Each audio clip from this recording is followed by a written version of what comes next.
Hi உறவுகளே, எல்லாருக்கும் வணக்கம். எல்லோரும் எப்படி இருக்கீங்க? ரொம்ப நாளைக்கு அப்புறம் இந்த வீடியோ போடுறேன். நான் வந்து 34K சப்ஸ்கிரைபர் வந்து ரீச் பண்ணியிருக்கேன். எனக்கு ரொம்ப சந்தோஷமாக இருக்குது.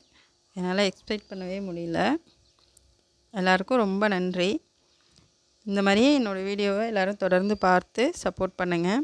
இன்றைக்கி வெளியில் போயிருந்தோம். அங்கே சீட்ஸ்லாம் நிறையா விற்றுட்ருந்தாங்க. இந்த ஆடி மாதம் வந்து விதை போட்டால் நல்லா முளைக்கும், கிளைமேட் நல்லாயிருக்கும் அப்படின்னு சொல்லிட்டு விதை வாங்கிட்டு வந்தாச்சு. வந்து பீக்கங்காய் விதை, இந்த விதை இது வந்து வெண்டைக்காய் விதை.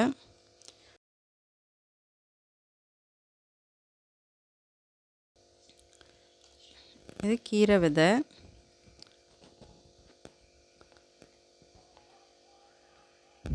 இது எல்லாமே 10 ரூபா தான். அந்த விதை ஒரு விதை வந்து 10 ரூபா. அந்த மாதிரி சொல்லி ஒரு 7 விதை வாங்கிட்டு வந்தேன்.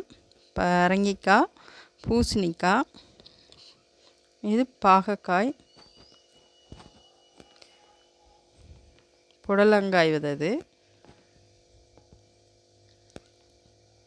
பூசணிக்காய் விதை. இந்த மாதிரி 7 விதை வாங்கிட்டு வந்திருந்தேன். எல்லா விதையும் நல்லா வெயிலில் காய வச்சுட்டு நாளைக்கு தான் இதை நான் ஊற வைக்க போகிறேன். அந்த வீடியோவும் உங்களுக்கு வரும்.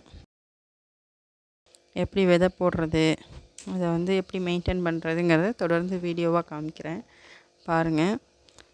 நீங்களும் இந்த மாதிரி ஆடி மாதம் விதை தெளித்து உங்கள் வீட்டிலையே தோட்டம் போட்டு காய்கறிலாம் தயார் பண்ணி நல்லா சத்துள்ள காய்கறியை சாப்பிட்லாம். ரொம்ப உடம்புக்கு ஹெல்த்தியான ஒரு காய்கறிலாம் சாப்பிடுங்க. இது வந்து கத்திரிக்காய் கன்று. இந்த கன்று வந்து 20 ரூபா. இதை ஒரு கட்டு வாங்கிட்டு வந்தேன். ரொம்ப நல்லா ஃப்ரெஷ்ஷாக இருந்துச்சு. இதையும் நாளைக்கு தான் ஊனி வைக்கலான்னு இருக்கேன். இந்த வீடியோ பிடிச்சிருந்தால் லைக் பண்ணுங்கள், கமெண்ட் பண்ணுங்கள், என்னோடய சேனலை சப்ஸ்கிரைப் பண்ணி சப்போர்ட் பண்ணுங்கள். தேங்க்யூ ஃபார் வாட்சிங்.